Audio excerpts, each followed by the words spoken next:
Assalamualaikum warahmatullahi wabarakatuh.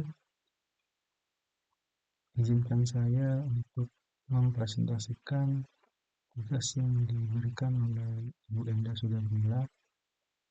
Di sini saya mengambil tema yaitu Systematic Literature Review untuk identifikasi sistem mendukung keputusan penempatan praktik kerja lapangan.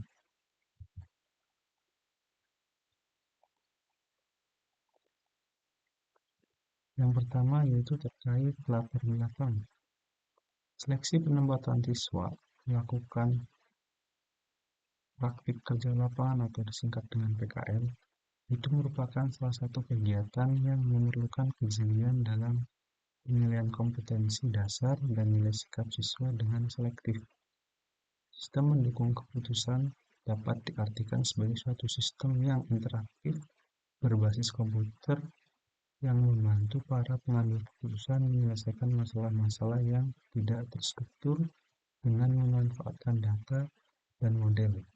Mengingat pentingnya metode pengembangan sistem informasi pendukung keputusan dan pemilihan metode di mana sistem itu berjalan, maka penelitian ini dikumpulkan data-data dari penelitian dahulu tentang sistem pendukung keputusan.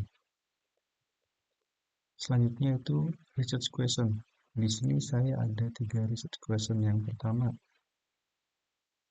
apa perangkat yang paling sering dipakai dalam pengembangan sistem pendukung keputusan dari tahun 2018 sampai tahun 2024? RQ yang kedua, apa metode yang digunakan untuk menyelesaikan pengembangan sistem pendukung keputusan tersebut? RQ yang ketiga, apa kelemahan dari metode yang dipakai untuk menyelesaikan pengembangan sistem pendukung keputusan tersebut? Selanjutnya itu ada landasan teori.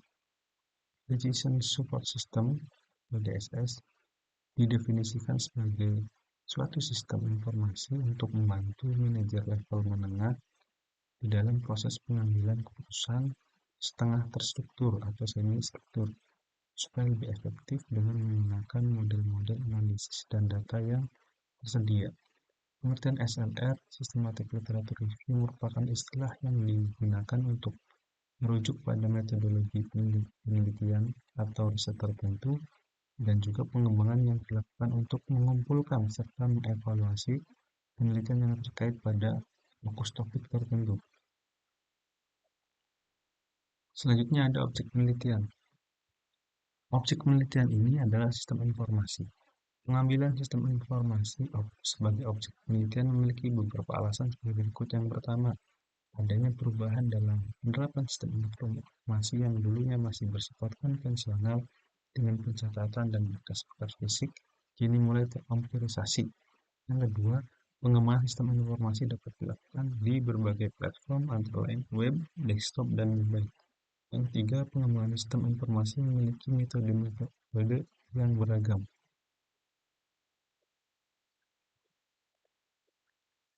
Selanjutnya itu ada search process.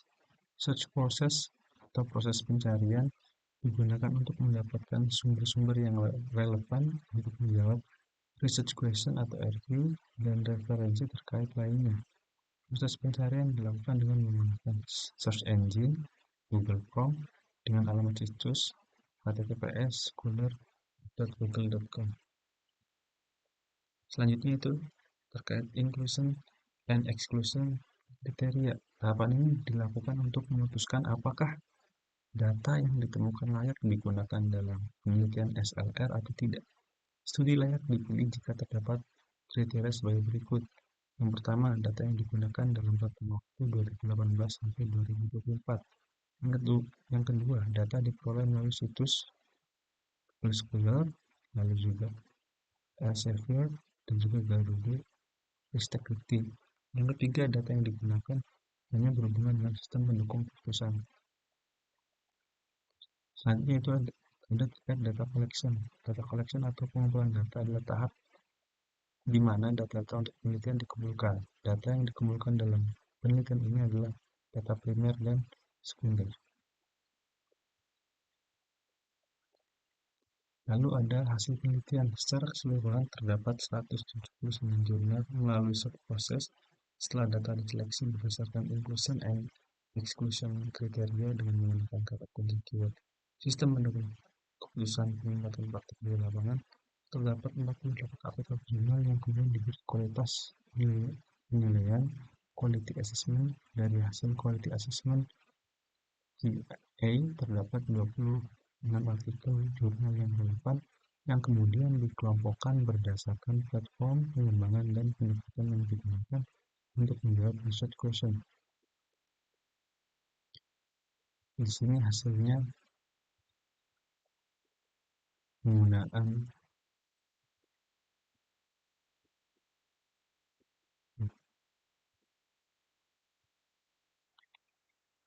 hasil penelitian ini yaitu menjawab terkait RQ1 yang mana menunjukkan bahwa platform yang dominan digunakan dalam pengembangan sistem keputusan adalah web-based atau website.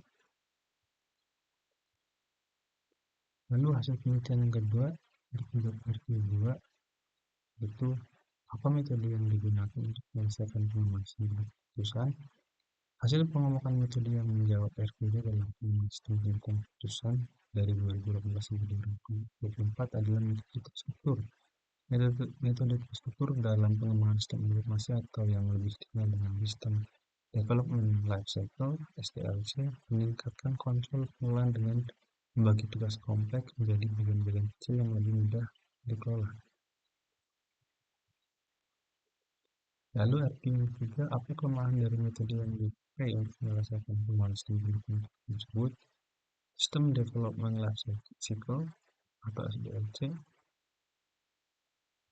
yaitu metodologi struktur sistem analisis dan desain (SSAD) yang di Indonesia dikenal sebagai analisis dan desain sistem dengan metode terstruktur. Yang pertama, SSAD berorientasi utama pada proses sehingga mengabaikan kebutuhan yang fungsional. Yang kedua, sedikit sekali manajemen langsung terkait dengan SSAD. Yang ketiga, prinsip dasar SSAD merupakan pengembangan non-iteratif dalam kurung waterfall tetapi kebutuhan akan berubah pada setiap proses. Yang keempat, interaksi antara analis atau pengguna tidak komprehensif karena sistem telah didefinisikan dari awal sehingga tidak adaptif terhadap perubahan dalam kurung kebutuhan baru. Dan dengan menggunakan desain logic and CFD tidak cukup tool yang digunakan untuk mengkomunikasikan dengan pengguna sehingga sangat sulit bagi pengguna untuk melakukan evaluasi. Yang keenam, pada SSD sulit sekali untuk memutuskan ketika ingin menghentikan dekomposisi dan membuat sistem. Yang ketujuh, SSAD tidak selalu memenuhi kebutuhan pengguna. Yang kedelapan, SSAD tidak dapat memenuhi kebutuhan terkait bahasa pemrograman berorientasi objek karena metode ini memang didesain untuk mendukung bahasa pemrograman terstruktur. Lalu ada kesimpulan. Berdasarkan hasil penelitian yang telah dilakukan dapat diambil beberapa kesimpulan sebagai berikut. Yang pertama, mengacu kepada hasil SLR yang penulis lakukan pada jurnal yang dipublikasi dari tahun 2018 sampai 2024, platform yang dominan dibahas dalam penelitian SLR ini adalah web-based. Kedua, berdasarkan hasil dari SLR yang dilakukan pada publikasi jurnal dari tahun 2018 sampai 2024, metode yang dominan digunakan adalah metode terstruktur. Lalu yang ketiga, metode SLR dapat digunakan untuk mengidentifikasi platform dan metode sistem keputusan di Indonesia dari tahun 2018 sampai tahun 2024. Ini adalah tambahan referensi penelitian. Dan terakhir, saya ucapkan terima kasih atas perhatian dan mohon maaf apabila masih banyak kesulitan atau kekurangan. Semoga ke depan bisa lebih baik lagi. Wassalamualaikum warahmatullahi wabarakatuh.